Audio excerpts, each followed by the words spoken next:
Muito bem-vindos, estamos aqui em nosso podcast hoje com um convidado muito especial. Eu tenho a honra de receber hoje o Dr. Matteo Casagrande e quero agradecer imensamente por você ter aceitado o nosso convite. Eu que agradeço, muito obrigado pelo convite e por essa grande oportunidade de poder contar um pouco da nossa história e da vida como médico. Perfeito. E deixa eu contar para vocês o currículo do Dr. Matteo. Olha só que legal. Ele é formado pela Universidade de Passo Fundo, tem uma trajetória aí que passa pelos maiores hospitais do Brasil, gente. A gente tem aqui, ó, Beneficência Portuguesa no currículo, Albert Einstein, Oswaldo Cruz. E ele vai contar pra gente hoje como é que foi essa passagem aí por esses locais que são de referência. Hoje ele é peça-chave aí no corpo clínico do HSVP, o Hospital São Vicente de Paulo, aqui de Passo Fundo. Dr. Matteo, então, eu já quero começar lhe fazendo uma pergunta aqui, que eu soube que você já foi jogador de futebol de salão e eu quero entender como é que aconteceu essa transição de carreira aí das quadras para o centro cirúrgico. Muito bem, informação privilegiada, não, nem tanto, né? Faz tempo isso, mas sempre foi muito divulgado, né? Eu tive uma trajetória muito bonita dentro do esporte, começou muito cedo, né? E com 16 anos eu fui jogar em São Paulo, no Corinthians de Araçatuba. Depois de lá voltei para o Rio Grande do Sul, fazendo parte de uma geração muito boa do futebol de salão dos anos 90, né? Sendo atleta então aqui da Perdigão de Marau, logo depois da Universidade de Passo Fundo, que foi quando eu vim para Passo Fundo realmente, quando eu passei no vestibular. A Universidade de Passo Fundo patrocinava então o esporte, né, e me trouxe como um atleta que começava a fazer então cursar medicina. E isso foi fundamental na minha formação, né, porque o esporte traz algumas noções de forma muito precoce de como a vida é, traz de forma lúdica, até para as crianças, né? Sim. Mas para mim que estava começando uma vida com 16 anos dentro do esporte, ele acaba criando uma mentalidade que ela se cruza com a vida de todas as pessoas, mas do cirurgião também. Existe muita semelhança entre o que o esporte nos mostra, sem a gente entender muito no começo, porque é de forma lúdica, com o que a vida nos apresenta depois, né? Certo. Então, eu acho que isso tem um fator fundamental. O que o esporte nos ensina, né, de forma muito jovem? Ele nos ensina a criar uma mentalidade vencedora, que é fundamental. Ensina também que vencer não tem nada a ver com não ter derrotas. As derrotas, elas fazem parte, né? Então, quando você vai para um jogo decisivo ou por qualquer partida de um campeonato, você se prepara, você estuda o seu adversário, você define uma estratégia para aquilo, né? Você enxerga os pontos fracos do adversário para você poder chegar no momento, no ato do jogo e você conseguir superar o seu adversário, né? Na vida não é diferente. Nas doenças não são diferentes. No tratamento das doenças isso não é diferente. Você precisa se planejar, ver como você vai tratar aquele doente, de que forma você vai conduzir a estratégia para eliminar a doença daquele doente. E felizmente, na maioria das vezes, a gente vence, a gente consegue superar tudo isso. Algumas vezes não. Algumas vezes o adversário vence. Mesmo você fazendo toda a sua preparação, tudo certinho, às vezes o adversário vence. E aí é que eu acho que está o grande detalhe do aprendizado que o esporte traz e que cruza muito com o cirurgião. Quando o adversário vence, ele vence uma batalha. Quando você tem uma derrota, quando você tem um revés, quando você tem uma dificuldade, isso, de certa forma, não faz você perder o campeonato, não faz você perder o contexto todo. Ele é simplesmente um revés no momento onde você precisa se ressignificar. Porque tanto no esporte, quanto na vida e quanto nos tratamentos, se nessa semana não foi bom, se você teve um revés, um desfecho desfavorável, logo em seguida, na outra semana, nós vamos ter outro jogo. Nós vamos ter outra oportunidade de fazer melhor do que o momento onde as coisas não saíram conforme você imaginava.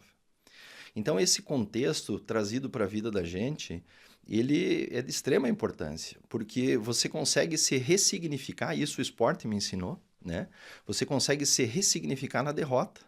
E você não tem muito tempo para ficar pensando nela, porque logo em seguida você precisa agir de novo. Você precisa estar lá, você precisa voltar para a arena, você precisa voltar para o jogo. Sim. E isso faz com que você aprenda a ter uma mentalidade vencedora, principalmente nas derrotas, né? Porque mais do que isso, quando a gente fala de câncer, né, Ionara, o caminho, o tratamento para o câncer, ele não é um caminho reto. Ele não é uma estrada bonita, asfaltada, com uma paisagem bucólica, árvores bonitas, um pomar do lado. O caminho do tratamento do câncer, ele é um caminho torto, na maioria das vezes. A gente pisa em buraco, a gente torce o tornozelo, a gente chuta algumas pedras, a gente sangra, Sim. mas é esse momento que a gente não pode deixar de ressignificar isso e entender que isso faz parte do caminho. É transformar as pequenas derrotas num trampolim para as vitórias definitivas. Para vencer o campeonato. Para vencer o campeonato. Muito bem. Então tem uma relação muito próxima disso. E é nesse momento que eu entendo que o médico entra muito. Porque o paciente ele chega no nosso consultório com notícia, sempre uma notícia ruim que joga esse paciente para baixo.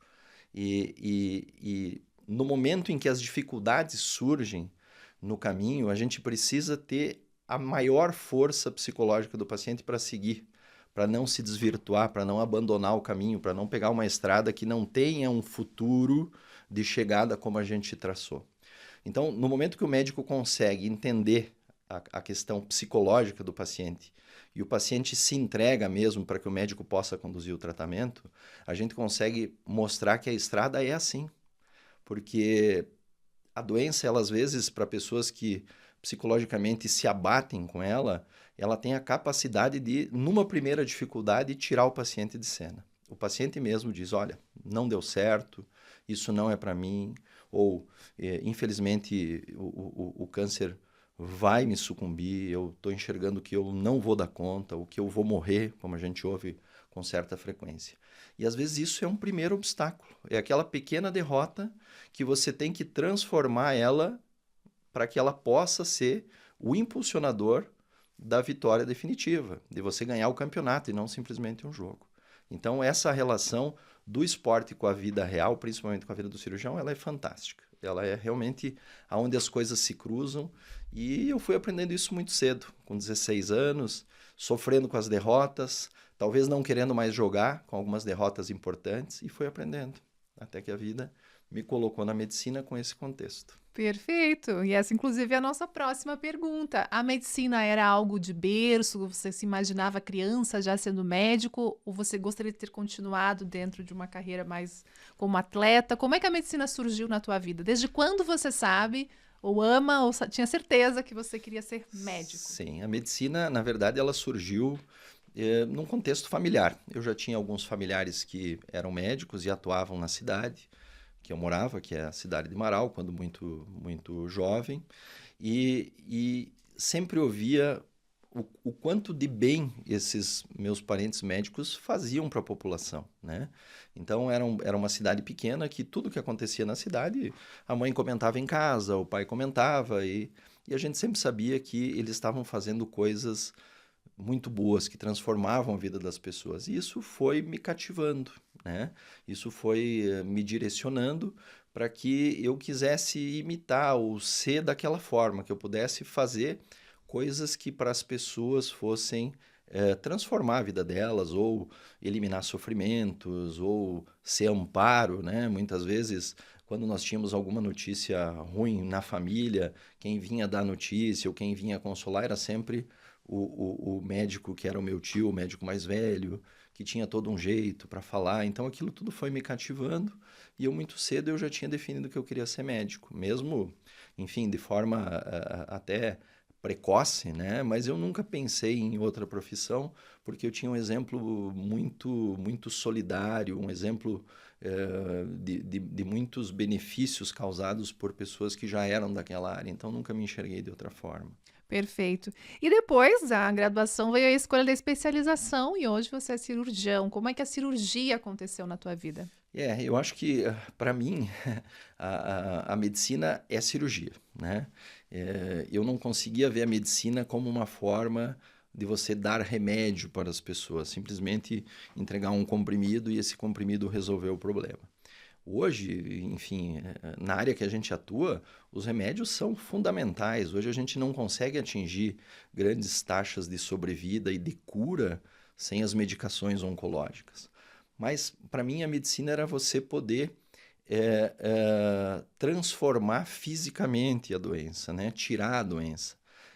O conceito de que a pessoa chega no teu consultório e ela te entrega o corpo dela para que você modifique aquilo que está causando um grande mal ou que pode levar ela à morte. Isso para mim era medicina. A medicina ela teria que entrar dentro do paciente, mexer nele, transformar os órgãos internamente. E isso trazia um contexto assim muito, para mim, muito forte, um contexto até divino, diria, que é você poder mexer na pessoa e a pessoa te entregar. Ela chega lá de corpo e alma e diz: olha, doutor, faça o que o senhor achar melhor.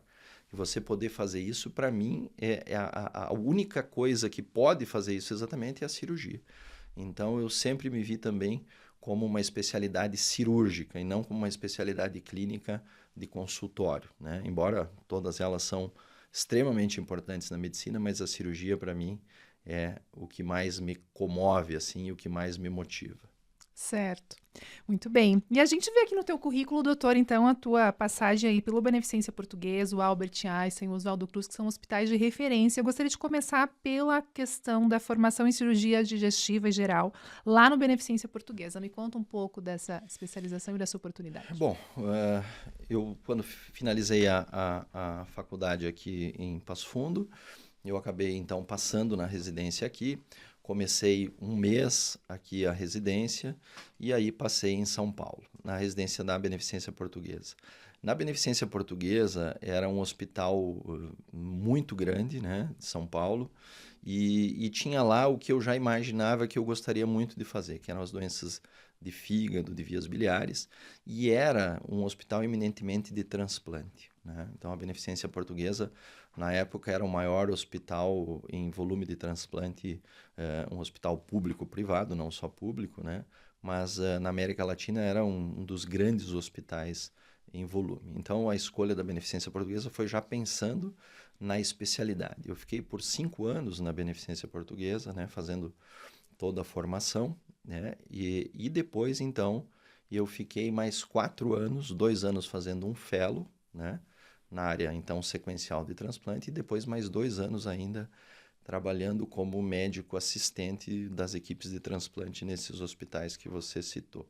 Então, foram 9 anos em São Paulo, fazendo os primeiros 7 na formação e os outros 2 já, então, trabalhando nas equipes de transplante. E como é que é o dia a dia de uma equipe de transplante? Eu acredito que as pessoas têm muito essa curiosidade, né? É uma loucura o transplante é uma especialidade fantástica, né? Para mim, a medicina pura mesmo é o transplante.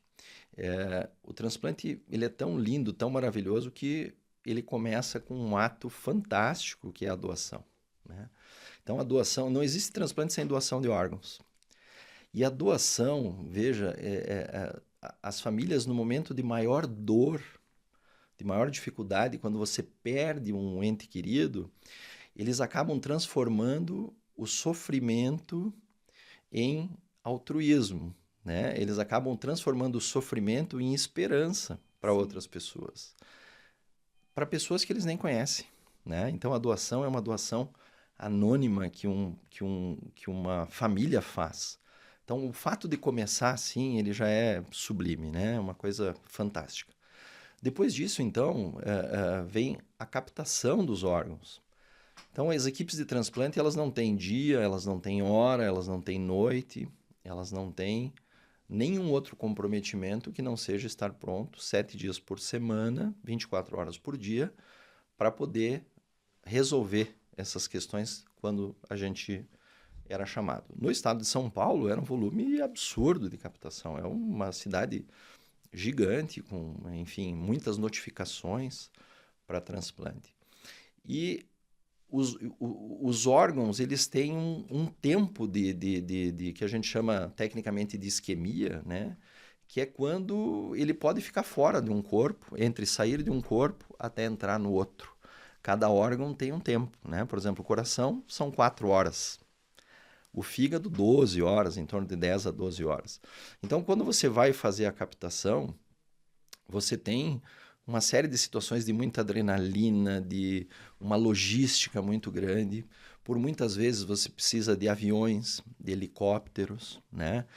Porque esses órgãos eles precisam chegar no tempo hábil para que ele possa ser implantado.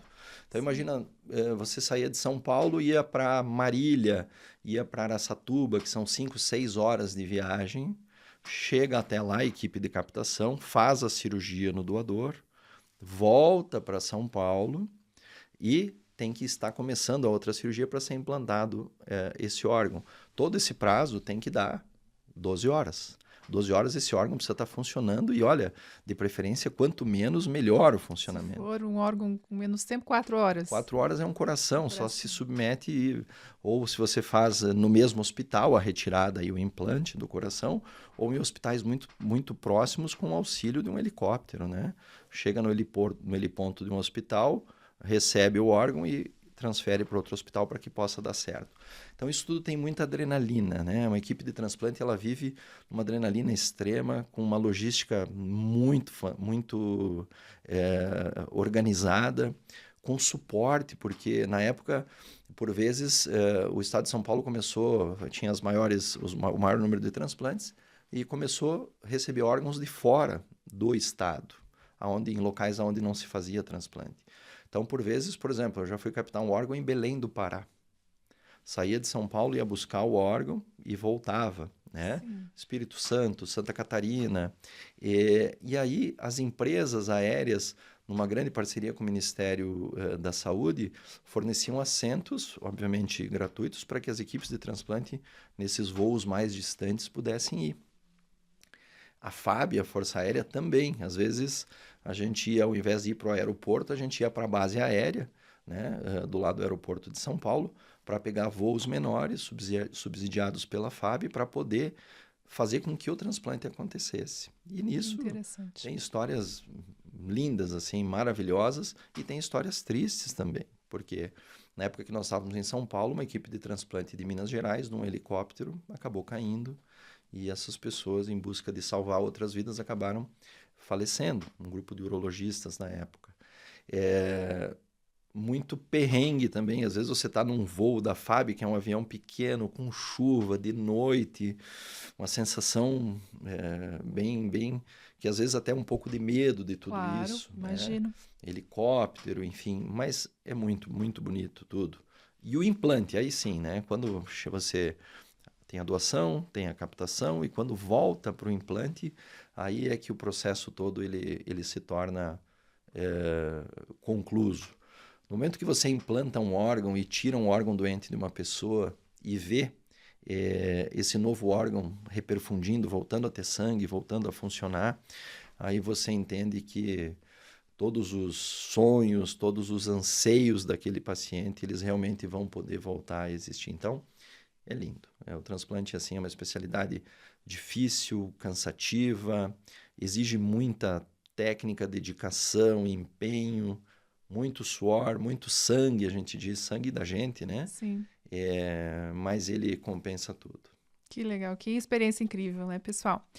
E aí depois você migrou, então, para oncologia, né? Hoje, então, especialmente câncer de fígado, pâncreas, estômago, intestino. E aí me conta um pouquinho desta especialidade. Como é que ela entrou na sua vida? Por que essa escolha? O que você pensa sobre isso? Eu acho que assim, o fígado e o pâncreas são dois órgãos da maior dificuldade de tratamento, né, do aparelho digestivo. Então, como a minha formação ela foi indo muito para o lado do transplante, tanto esse fellow, quando eu fiz, era um fellow de transplante de órgãos abdominais, então fígado, pâncreas e rim, os transplantes, automaticamente as doenças oncológicas elas fazem parte de tudo isso, né? E o fígado é um órgão fantástico. O fígado, para você ter uma ideia, então isso que foi me cativando, né? Sim. O fígado você pode operar e tirar 70%, por vezes até 80% de um fígado, que os outros 20%, dependendo do contexto, sustentam a vida e ele se regenera, né? Quando você tem grandes tumores no fígado, por exemplo, que vão ocupar um espaço muito grande na hora de você remover, ou seja, vai sobrar muito pouco fígado para o paciente, pelo tamanho da cirurgia. O fígado permite que você, usando tecnologias, você possa fazer o fígado crescer entre 30% a 35% do seu tamanho antes de você operar. Então, ele é um órgão que, se você tirar muito dele, ele se regenera. Se você olhar para um paciente que está com um grande tumor e tem pouco fígado, você consegue fazer com que o fígado cresça para você operar e que ele mantenha a vida do paciente, né? Um outro detalhe bem interessante é que o fígado, ele é como você olha para um bolo assim, você enxerga um bolo. Mas se você fatiar esse bolo em 8 pedaços, o fígado tem 8 pedaços, vamos dizer assim, mas a gente diz lobos, né, independentes, né? 8 segmentos independentes. Você pode ir lá e eu estou com um problema no segmento 8 do fígado. Você não precisa tirar metade do fígado. Você vai lá e tira o segmento 8. E os outros segmentos todos vão funcionar normalmente. Então, o fígado é um órgão extremamente cativante. Sim. O pâncreas, ele é um órgão complexo, numa localização anatômica difícil. O pâncreas repousa sobre a coluna, então ele está no abdômen, mas ele está bem posterior, e envolvido com muitos vasos importantes, as principais artérias, as principais veias do organismo, elas têm uma relação muito íntima com o pâncreas. Então, o pâncreas, tumores muito pequenos, tumores, por exemplo, de 1,5 cm, 2 centímetros no pâncreas, na maioria das vezes são tumores avançados. Diferente do intestino, que às vezes você tem um tumor de 10 centímetros, ele pode ser um tumor com um comportamento até favorável. No pâncreas, na maioria das vezes, isso não acontece. E o pâncreas, ele é um órgão que, infelizmente, a maioria das vezes, quando o diagnóstico é feito, praticamente em 75%, 80% das vezes, a gente tem já uma doença avançada. Então, ele dá poucos sinais, e quando os sinais vêm, normalmente a questão já é uma questão que passou do momento da cirurgia. Não porque não foi visto, mas é porque é uma característica desse órgão de ser oligossintomático, ou seja, dá pouco sintoma, e quando o sintoma aparece, a doença já é uma doença que já está em outros locais e que não permite exclusivamente um tratamento cirúrgico de início. Muito disso, das evoluções na oncologia hoje, permitem que tumores de pâncreas que antes não eram tidos como cirúrgicos, não eram possíveis de ser retirados, eles são, então, submetidos a um tratamento oncológico. Quando ele tem uma boa resposta, então, depois do tratamento oncológico, a gente ainda consegue resgatar alguns pacientes com a cirurgia. Então, esses dois órgãos, principalmente, são órgãos muito desafiadores, de cirurgias difíceis, né? Na maioria das vezes, cirurgias complexas, e é disso que eu gosto. Certo. E teve alguma evolução nos últimos anos? É muito assustador quando o paciente descobre o diagnóstico. Então, focando em fígado e pâncreas em específico, na medicina, o que tem de novo nos últimos anos que aconteceu? Assim, no pâncreas, o que tem surgido, e no fígado também, os grandes avanços, eles são baseados hoje em medicamentos oncológicos, né, que podem modificar a realidade, né? Então, como eu expliquei, pacientes que antes, com medicamentos oncológicos de uma outra era ou de uma outra geração, você não conseguiria transformar esse paciente num paciente cirúrgico, ou seja, converter ele de uma doença considerada mais grave para uma doença considerada com possibilidade de ressecção e possibilidade de cura. E esses avanços, eles têm vindo muito da oncologia, né? Tanto no fígado, ou melhor, tanto no pâncreas, que veio primeiro tudo isso, como no fígado. O fígado, recentemente, para algumas doenças próprias do fígado, tem se conseguido, através da imunoterapia, resultados muito bons. E chegou há pouco isso, e que vai modificar muito o cenário, inclusive cirúrgico, do fígado, proporcionando pacientes que antes não poderiam ser transplantados, por exemplo, por essa resposta nova, é bem provável que a gente consiga transformar alguns pacientes que antes eram tidos como intratáveis em pacientes com resgate, muito por conta das pesquisas que trazem novas drogas para o rol oncológico. Do ponto de vista cirúrgico, as grandes inovações são as cirurgias robóticas, né? As cirurgias minimamente invasivas, que os órgãos que mais ficaram para trás, vamos dizer assim, na era da laparoscopia, que nós temos cirurgias de 3 formas. Nós temos uma cirurgia de forma convencional, que é você fazer um grande corte na barriga. E depois dessa cirurgia convencional vem então a cirurgia videolaparoscópica, que é uma cirurgia minimamente invasiva, mas que nós temos equipamentos que têm uma dificuldade na limitação do movimento. Ele é um movimento que não consegue reproduzir a mão humana como tal. E agora, recentemente, então, a gente tem a cirurgia robótica. A cirurgia robótica, ela consegue fazer movimentos extremamente delicados, precisos, corrige tremores, que é uma coisa que é extremamente importante, esticando muito cirurgiões de extrema competência, com uma idade um pouco mais avançada, mas que os movimentos finos vão se perdendo. Quando você senta no console do robô, a tua mão faz o movimento no console, mas o movimento dentro do paciente, ele é um movimento que tem uma correção de tremor e aí sai o movimento perfeito, né? Então, essa evolução, na laparoscopia, o fígado ficou um pouco para trás e o pâncreas ficou muito para trás. Porque, por serem órgãos delicados, você precisa de movimentos extremamente, não só delicados, mas como numa esfera que possa reproduzir os movimentos que a mão humana faz. Isso a laparoscopia não conseguia. Certo. E a robótica, então, ela consegue. Então, agora nós temos, inclusive, transplantes de fígado sendo feitos no mundo já com tecnologia robótica, que era uma coisa que não se imaginava, né? Portugal, por exemplo, tem aí uma série de quase 40 casos de transplantes de fígado inteiro com doador cadáver.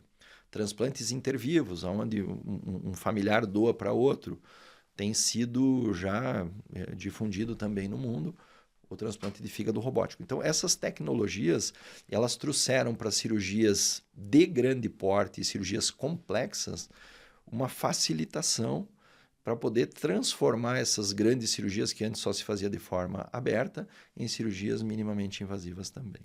Perfeito. E depois, então, dessa sua trajetória em São Paulo, com essas especializações, você decidiu retornar aí para o interior. O Dr. Matteu atende hoje em Passo Fundo e Marau, especialmente. E o que motivou essa retomada, essa vinda para o interior? São Paulo, assim, tem uma vida extremamente agitada, né? A vida de transplante em São Paulo era uma vida... Bom, eu cheguei uma vez, a Carol, que é minha esposa, né? Teve um episódio lá que eu acabei emendando transplantes, captações, enfim. E a gente se encontrava no aeroporto, ela me levava uma sacolinha de roupa para mim tomar um banho no aeroporto, mudar e eu seguia a rotina, né? Então, São Paulo começou a ficar uma cidade onde era muito, muito, muito, muito trabalho. Você acaba perdendo um pouco da tua saúde, você não consegue fazer atividade, você está sempre envolvido fora os transplantes com as cirurgias, né? Então, na época em São Paulo, a nossa equipe fazia entre fígado, pâncreas e rim, em torno de 200 transplantes no ano, né? Então, se você considerar que é captação, transplante, né? Então, o processo envolve, se tem 200 transplantes, tem 200 captações, né? Então, e nós éramos em 5 cirurgiões. 200 dias dos 365 do ano, vezes né? 2, né? Porque você tem a cirurgia da captação e a cirurgia do transplante. Verdade. Né? Então, era um envolvimento muito grande. A gente queria ter filho também, enfim, queria voltar para ter uma vida... A minha vida começou aqui, então eu queria também voltar e poder trazer isso de volta para cá. Então, foi um dos motivadores, assim, de poder fazer o que eu tinha aprendido lá aqui de uma forma mais interiorana, vamos dizer assim. Eu ia te perguntar isso, inclusive, essa medicina que é de alta complexidade, esses grandes centros, o que você conseguiu adaptar aqui, o que você percebeu de diferente? Na verdade, as tecnologias hoje, né, na época, quando a gente voltou há 15 anos atrás, ainda a laparoscopia estava começando, né? E nos dias de hoje, tudo que você tem em São Paulo, tudo que você tem nos grandes centros, a gente tem aqui em Passo Fundo, né? Inclusive as tecnologias robóticas, né? Então, hoje, a medicina ela se globalizou.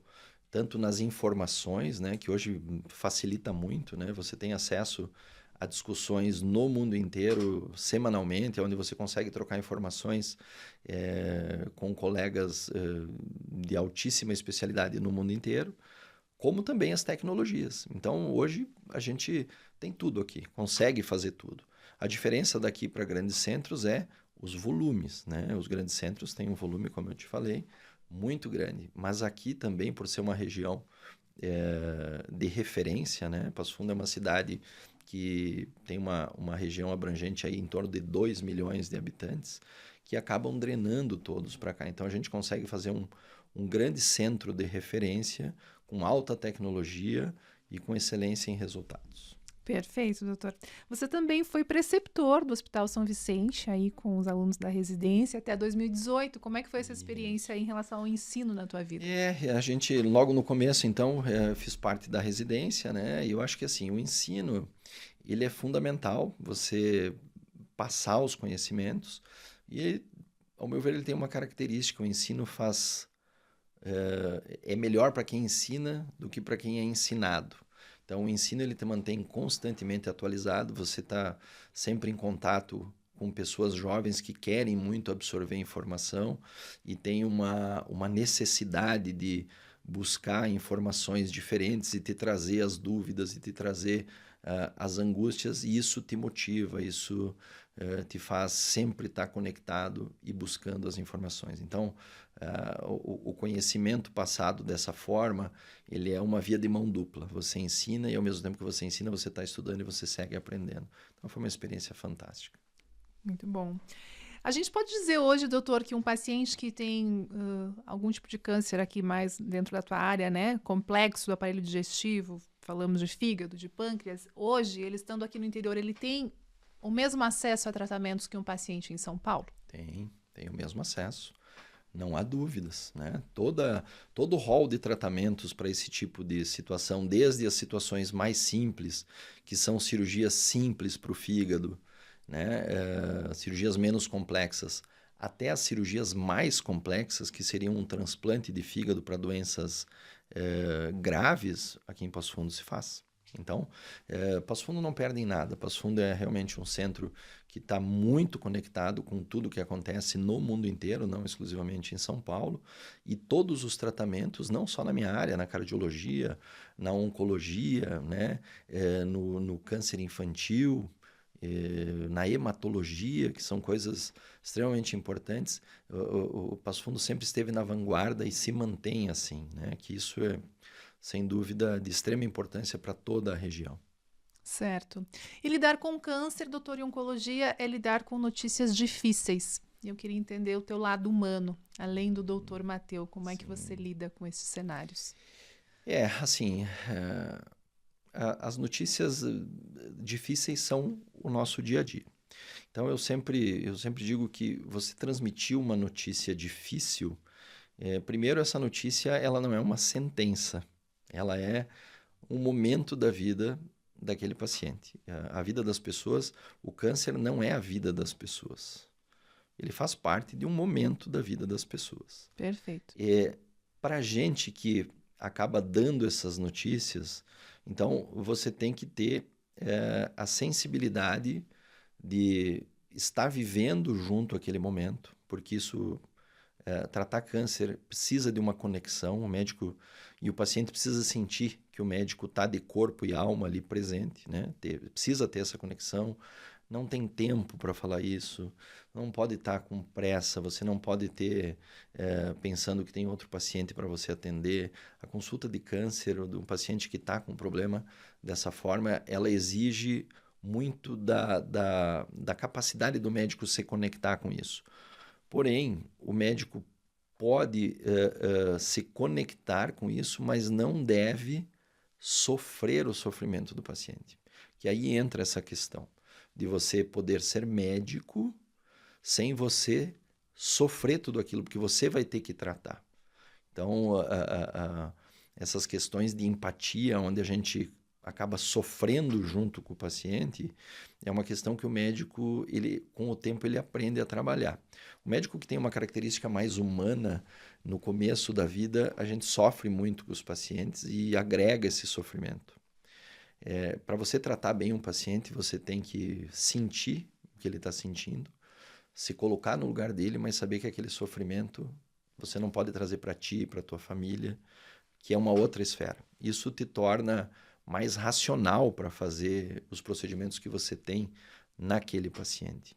E de nenhuma forma isso desampara o paciente. Os pacientes sentem que você está junto e que você é parte do tratamento deles. Então, eu lido com as notícias dessa forma. Assim, eu tenho sempre uma conversa muito ampla com familiares e com os pacientes, mostrando que o caminho, como falamos no começo, ele vai ter as suas dificuldades, mas que a gente precisa da força familiar, a gente precisa da crença do paciente que ele pode transformar esse caminho num caminho de começo, meio e fim, né? E ao mesmo tempo saio sempre tranquilo em relação a não trazer para minha família, não, a hora que eu entro em casa, você fecha a porta, você tem que saber desconectar de tudo isso, porque senão são muitas pessoas que acabam trazendo sofrimento para você, e se você incorpora esse sofrimento, você vive uma vida de sofrimento, tendo que ajudar pessoas que estão sofrendo com aquilo. Então você precisa estar em paz com os teus sentimentos, com o teu contexto familiar, para você também ter a tua vida familiar, né? E para você poder, de uma forma sensata, sem emoção, a emoção do ato, né? A emoção de você estar junto é uma coisa, mas assim, eu não posso ir para o centro cirúrgico triste ou chorando porque eu vou operar um paciente que, meu Deus, ele está com uma doença. Não, isso não existe. O médico ele precisa saber transformar o sentimento dele num sentimento que aproxima do paciente e, ao mesmo tempo, deixa ele imune no momento que você vai tratar. Né? E essa racionalidade, doutor, ela é aprendível? De repente tem um estudante aí nos assistindo, alguém que se considera muito humano. Então, você sofria mais no começo da carreira do que hoje? Aprendeu? Sofria. Até hoje, às vezes, a gente sofre um pouco, mas a gente consegue aprender. Já chorei com alguns pacientes ao dar a notícia, né? E aquilo, na verdade, as notícias elas nos sensibilizam, né? Mas com o passar do tempo, você vai sabendo dar o destino de cada sentimento dentro de você, né? Que é o mais importante. Mas no começo, quem é muito humano, às vezes tem alguns choques de realidade em relação ao que você espera da medicina. Quando você imagina você estudante, você se formando, e de repente a vida real é você se deparar com pessoas que podem morrer, com pessoas que te entregam uma responsabilidade muito grande da vida delas, né? E você tem que fazer isso de uma forma que ninguém na faculdade te ensinou. Então vai muito da característica de cada pessoa. Tem médicos que têm uma frieza, uma técnica absurda e uma frieza também muito grande. É a forma que às vezes eles lidam de não trazer para eles aquele sentimento. Às vezes é um mecanismo até de defesa. Com certeza. Mas quem tem um coração mais acolhedor, quem tem uma característica de aproximar mais esse paciente, tem que aprender a lidar com o sentimento, porque senão você vai ser um médico que sofre, e às vezes isso, né? Eu tinha um professor que dizia que a emoção atrapalha o bisturi. Ele dizia exatamente isso. Cuidado, a emoção atrapalha o bisturi. E na época, hoje, raciocinando, eu entendi, né? Na verdade, você tem que saber separar os sentimentos, porque senão você não vai ter vida. Imagina, você vai jantar fora, você operou um paciente com câncer grave, né? O paciente foi para a UTI, uma cirurgia difícil, complexa, e você tem o aniversário do teu filho. Como é que vai ser? Não tem como desligar a chavezinha de, saiu o médico e entrou o pai? Não é que não tem, mas com o tempo você consegue entender que o teu papel de pai no aniversário ele é tão importante quanto aquele paciente que estava precisando de você naquele momento. E essa transição, eu acho que é só o tempo que traz. né? Ou, às vezes, algumas pessoas têm essa característica, já nascem, vamos dizer assim, com esse dom de liga e desliga. Mas quem tem um comportamento um pouco mais de aproximar dos pacientes, tu demora um pouco para entender isso, mas respondendo a tua pergunta, aprendível, vamos dizer assim. Você aprende sofrendo, né? Antes que a gente aprende ou no amor ou na dor. Então você passa por isso e você começa a entender que você precisa ter a tua vida resgatada sem um sentimento que te impeça de viver as alegrias que você pode viver com a tua família, com teus filhos, enfim, com teus amigos, né? Perfeito. E a tua condução com os familiares, doutor? Como é que funciona? Tem alguma conduta que você preza na sua Sim, tratativa? quando a gente termina a consulta, durante a consulta eu sempre chamo, a gente precisa consultar sempre com familiares. E a minha abordagem familiar é justamente essa, assim, a abordagem da união, assim, os pacientes, eles precisam ter um suporte, porque a doença, por mais difícil que ela seja, ela une, ela une. Então, em alguns momentos você tem contextos familiares onde as pessoas estão desunidas, estão separadas Imagino. por algum motivo. E aquele momento ali é um momento que, além de se reunir forças para conduzir a doença, ele aproxima toda a família, né? Então, eu sempre trago a família para perto, converso sobre todas as possibilidades quando assim a gente é questionado, né? E mostro a importância de que esse paciente tenha um suporte, né? Ninguém consegue atravessar esse caminho sozinho. Muitas vezes você pega pacientes que têm um alto grau de competência nos seus ramos, às vezes grandes empresários que tocaram a vida meio que sozinhos, né? Construíram coisas à base de às vezes, um patriarcalismo, que eles são o centro de tudo. E a doença, ela não é que ela não, a palavra não é desmorona, mas a doença faz essa pessoa que é extremamente grande, vamos dizer assim, ficar vulnerável. E essa pessoa, às vezes, ela não quer ser vulnerável. Ela quer manter aquela postura de quem passa por tudo sozinho.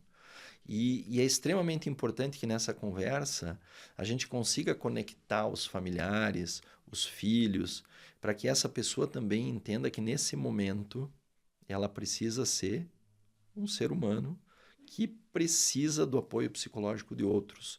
Sucesso profissional não quer dizer que você não precise de ninguém em momentos de saúde. Então, esses contextos familiares, a gente pega famílias com vários aspectos, assim, que você vê que a família, ela nesse momento se une, as pessoas que são extremamente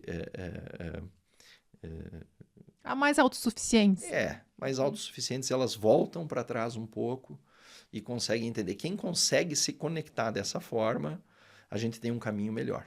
A gente tem um caminho melhor. Eu já tive pacientes, inclusive, que pediram para a família sair da sala, que eles queriam falar sozinho. Não, eu vou, o tratamento é só comigo, se o senhor precisar de alguma coisa, fale comigo, vamos deixar minha família de fora, vamos evitar esse sofrimento, né? Tu vê, Sim. é uma postura de autossuficiência.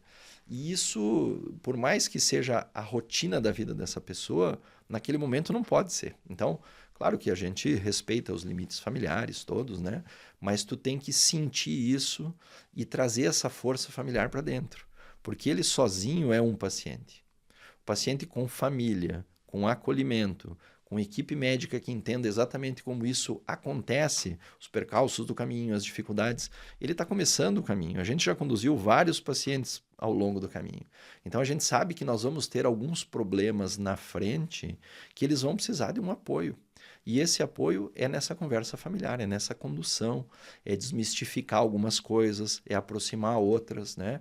E fazer com que realmente a família forme um núcleo fechado junto com a equipe médica para caminhar todo mundo na mesma linha. Então é mais ou menos assim que eu conduzo. Perfeito.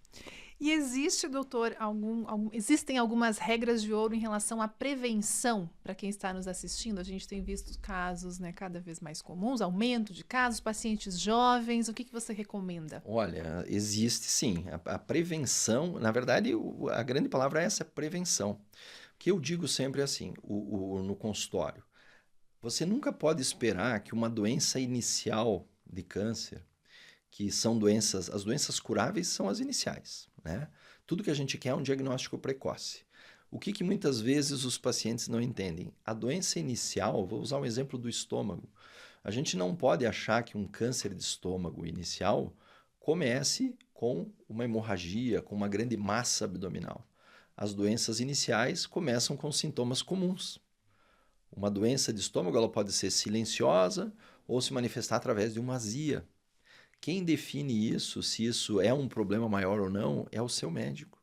Então, os pacientes eles negligenciam sintomas por muito tempo, achando que só quando eles tiverem um sintoma muito grave é que isso é um indicativo de uma doença grave. E o contexto é completamente o contrário. Nós temos que ir fazer os exames de rotina, ou a cada idade a gente tem um pool de exames que se faz em busca de diagnósticos precoces, quando a gente está bem. O paciente tem que chegar no consultório caminhando.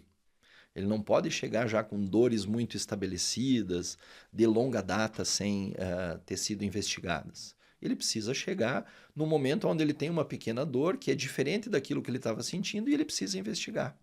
E essa questão que consegue colocar pacientes de forma precoce em tratamentos de doenças graves. Fora isso, os pacientes que não entendem muito esse contexto, eles acabam sempre chegando, muitas vezes, ou tarde demais, ou às vezes precisando de vários tipos de tratamento, em contrapartida que se tivessem chegado cedo, às vezes um tratamento só resolveria.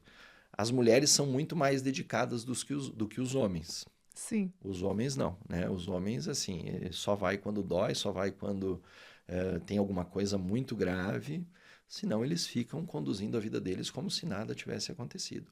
E nesse contexto de mudança de doenças acontecendo cada vez mais jovens, alguns conceitos de parâmetros de início das doenças oncológicas, eles vão se perdendo, né? Então a gente tem um contexto, o câncer de intestino se preconiza que a partir dos 45 anos todo mundo faça uma colonoscopia tendo ou não tendo sintoma. Tá, mas como é que nós vamos explicar que esse ano nós já operamos pacientes de 29 anos com tumor de intestino, de 35, de 32, de 37, de 41. 29. 29. Então, a gente não consegue mais definir exatamente que isso é uma regra para todos. Então, o recado é, a gente precisa, tendo sintoma, investigar se esse sintoma tem alguma relevância ou não. Felizmente, na maioria das vezes, não tem. Então, uma azia, que é um sintoma simples, 95, 97% das vezes é um problema de uma gastrite, de um refluxo. Mas para 2, 3% é um problema grave. E para esses 3% é 100%. Ah, deu em mim, por que deu em mim? Né? Então a gente lança a mão de orientar que as pessoas realmente investiguem os seus problemas, as suas dores diferentes, para que a resposta negativa, um exame normal, é uma grande resposta. O que não pode é a dúvida, mas será que isso aqui é alguma coisa? Será que não é? Ah, mas agora eu estou com medo, mas já faz 2 anos que eu estou assim. E aí já fica mais complicado. Perfeito. A gente pode dizer, então, que dentre os mitos aí do câncer, especialmente na tua área, a questão da idade sempre foi um mito, acima de 40, 45, né? O que você observa. Hoje a gente não... Assim, claro que tem várias linhas de raciocínio, né? E médicos que pensam diferente, mas quem enxerga no seu dia a dia entende dessa forma, né? Que sintomas eles precisam ser investigados, e hoje as doenças têm nome, sobrenome, endereço, a gente consegue com poucos exames saber exatamente o que está acontecendo, se isso é perigoso ou não, e de que forma a gente tem que dar sequência a isso, né? Então, é bem importante esse contexto, desmistificando a idade, né? Claro que a idade sempre vai ser um marco de aumento da incidência. A partir daquela idade, isso vai acontecer com mais frequência. Mas o que a gente via antigamente é que antes dessas idades, muito pouco, muito raramente acontecia. E hoje não. Hoje, com uma frequência bastante razoável, a gente tem pacientes aí muito jovens tendo doenças muito graves. Certo. E existem alguns outros mitos da saúde digestiva que a gente pode aproveitar a oportunidade aí para derrubá-los? Tem alguns mitos. Tem gente que até engraçados alguns, né? Tem gente que diz que se não dói não é câncer. Isso é um grande mito, né? Eu acabei de dizer. Sim. Então, o câncer inicial, às vezes, ele não dói, né? Assim, a gente ouve muito frequente no consultório também, principalmente em saúde digestiva e principalmente no fígado, né? Um dos grandes problemas do fígado atualmente são as gorduras do fígado. Hoje, as doenças metabólicas, assim, por assim dizer, são doenças que trazem bastante repercussão, inclusive levando o fígado à cirrose, levando o fígado à necessidade de transplante. E o álcool também é uma das questões, né? Então, a gente numa região de colonização europeia, onde tem muito italiano, frequentemente eu recebo esses pacientes no consultório. Quando você vai fazer a investigação, o italiano ele tem um hábito que é o hábito do vinho, né? Você pode falar, é a tua etnia? É isso aí. Além de ser a etnia, a gente conhece os pacientes, né? Sim. Então, eles têm o hábito do vinho. Então, o italiano, por natureza, ele faz vinho. Esses pequenos agricultores que movimentam toda a nossa economia, né? Eles acabam, todos eles, por hobby, por gostar muito, faz vinho. E esse hábito, às vezes, por 20, 30 anos, então o italiano ele toma um copo de vinho no almoço e gosta de tomar um copo de vinho na janta. Toda vez que eles chegam no consultório, então quando você pergunta, a primeira coisa que o pessoal diz, não, toma vinho? Tomo, mas esse vinho sou eu que faço. Tipo, né? Como se o vinho que ele faz não tivesse álcool, Sim. né? Então isso também é um mito. Não importa se você faz ou não faz o vinho. O vinho é um fermentado, ele gera o álcool e como álcool ele a longo prazo vai fazer a doença. Então, esse também é um grande mito de consultório. Fazer o vinho não quer dizer que esse vinho não seja nocivo, né? Verdade. Interessante. Bom, a gente está se encaminhando aqui para os momentos finais das nossas perguntas, doutor. Eu quero saber um pouquinho, além da medicina aí, então, quando você fecha a porta, chega em casa, você é casado com a Carolina, tem um casal de filhos, me conta um pouco aí dessa vida pessoal e essa relação com a medicina. Eu acho que assim, a medicina precisa de uma família diferenciada, né? Quem trabalha com uma medicina que exige muito, se você não tiver um bom seio familiar, isso não tem como acontecer, porque tem que entender as ausências, tem que entender o levantar de madrugada e daqui a pouco movimenta a casa inteira, né? Então, a família é quem sustenta a profissão médica de quem tem uma especialidade cirúrgica, né? E principalmente na época dos transplantes também lá, nossa, Carol, foi fundamental assim para a gente se manter firme no propósito, porque você acaba sendo uma pessoa em muitos momentos ausentes, momentos inclusive de confraternizações, né? Então a gente tem uma relação muito boa, muito saudável. Tem o Rafa e a Gabi, né, que já estão bem crescidinhos já. E a gente consegue lidar muito bem com isso, sem perder a essência do relacionamento, que é o cuidado, que é as participações familiares em situações importantes, né? Então a gente consegue equalizar bem o trabalho com a vida familiar, felizmente. Certo. Queria te fazer uma pergunta também que não está aqui na nossa pauta. Eu queria que você falasse sobre a relação da medicina e da fé. Se isso é importante para você e como é que você conduz essa Sem questão. dúvida, sem dúvida. Assim, o meu contexto é que a fé ela é fundamental. Ela é fundamental. Ela não substitui, ela jamais vai substituir o contexto técnico, as indicações técnicas. Mas tem coisas que a ciência não explica, né? Então, os pacientes que têm muita fé, eles no tratamento, eles acabam fortalecendo muito o seu sistema imunológico, a confiança, trazendo um contexto de credibilidade no tratamento.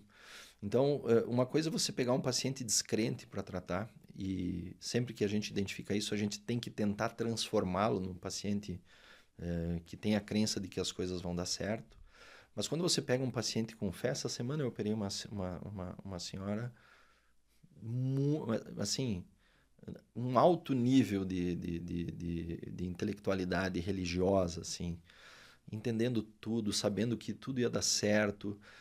Então, a fé ela traz essa soma para o contexto técnico, né? Não substitui, mas traz a soma. Os pacientes que acreditam muito, eu vi situações do consultório que, né? E tem uma passagem bem rápida até que eu vou te contar. Eu tive uma paciente que teve um câncer de pâncreas e fez 2 metástases hepáticas. Normalmente, na época que isso aconteceu, o câncer de pâncreas com metástases hepáticas, nós tínhamos uma sobrevida já limitada, um pouco tempo, né? E eu chamei a filha e disse, olha, não tem porquê, a gente já tinha operado o pâncreas dela, não tem porquê nós operarmos o fígado, essa doença é uma doença que agora ela vai começar a aumentar, ela já não está respondendo mais à quimioterapia, então vocês têm que se preparar, enfim, né, fez todo um... E ela disse, doutor, opera minha mãe, ela vai bem. Eu disse, eu não posso operar ela, isso aí está até fora do contexto, onde é que eu assino, que termos que eu tenho que assinar para o senhor operar ela? E, enfim, e olha, e foi, e passou mais 3 meses e a doença da mulher, da paciente não evoluía, e ela chegou e falou, doutor, se o senhor não operar minha mãe, eu vou buscar alguém que opere, porque eu tenho fé que a minha mãe vai ficar curada. E eu precisava fazer uma hérnia na paciente, daí eu disse, olha, a tua mãe tem uma hérnia, eu também não estava querendo operar, porque o contexto vai ser demorado, ela não tem muita expectativa de vida, ela não... Bom, operei a hérnia e resolvi tirar as lesões do fígado. E essa paciente que tinha uma perspectiva de vida em torno de 8, 9 meses, ela viveu 3 anos. E toda vez que a filha vinha no consultório, ela me dizia, o senhor não queria operar minha mãe. Se nós tivéssemos seguido só com a ciência, o contexto era que ela teria falecido em pouco tempo. E provavelmente isso, claro que tem outros contextos, mas a fé dela, com certeza, ajudou que isso pudesse ter um desfecho. O desfecho final ele não mudou, mas a mãe dela ficou muito mais tempo com eles. E na cabeça dela, aquilo era pela fé. Talvez a ciência pudesse explicar. Um tumor de pâncreas com baixa agressividade, ela poderia ter realmente esse tempo de vida um pouco mais. Mas o que fez tudo isso, ou trazer essa paciente para dentro do consultório, foi justamente a fé que a filha tinha que ela ia ficar curada. Então, a fé e a ciência, elas são complementares. Eu não consigo ver um paciente que tenha muita crença só no tratamento e que não tenha uma crença de fé. Eu acho que esse contexto, ele consegue favorecer. Perfeito. Doutor Matteo, como você gostaria que as pessoas um dia olhassem para a tua caminhada, para a tua trajetória, para a tua biografia? Que legado você procura deixar hoje como pessoa e como médico? Olha... Eu acho que assim, eu acho que a gente tem que ir pelo lado católico nisso, ou enfim, a gente ganha gratuitamente de Deus um presente, que é a nossa vida e é o nosso dom, né? Deus nos dá isso gratuito. A gente tem que frutificar o dom. E frutificar o dom é encontrar o propósito, né? Então, a única forma que eu enxergo de você frutificar o seu dom é você servir. Então, a gente não está aqui nesse mundo para ser arrogante, a gente não está nesse mundo para ser prepotente, a gente não está nesse mundo para olhar com soberba para quem procura a gente não está nesse mundo para ser rico. Tem coisas que vêm de forma secundária, porque o teu trabalho, o teu servir, ele acontece. Então, eu acho que hoje o legado é entender que a vida é servir. E servir não é se diminuir, muito pelo contrário, né? Servir é você se colocar à disposição do outro como um propósito divino, porque isso não é teu, isso alguém te deu para que você viesse e fizesse dessa forma. Então, eu entendo eu acho que isso é o mais importante, né? O mais importante. Como se diz, né? Diz assim, dê o primeiro passo que Deus coloca o chão. Né? E então é assim que eu enxergo a forma com que eu conduzo as questões aonde eu gostaria de que isso ficasse. Talvez assim, não só a medicina, mas as pessoas vêm ao mundo para servir. Quando você consegue entender isso, você vai ser mais feliz, você vai indiretamente conquistar tudo aquilo que você quer e você vai ser uma pessoa que realmente cumpriu o teu propósito. Perfeito, doutor. Então, queremos te agradecer. Muito obrigada, sabe os ensinamentos aqui hoje. E você que nos assiste, deixa eu lhe passar aqui as redes sociais do Dr. Matteu, também lhe dizer que ele atende em Passo Fundo e Marau, correto? E você segue lá então, @Matteu, lembrando que Matteu é com TH, _ Casa Grande, tudo junto, @Matteu, com TH, _ Casa Grande, siga lá o Dr. Matteu, por lá você pode agendar sua consulta, acompanhar os conteúdos e saber cada vez mais. Muito obrigada. Eu que agradeço.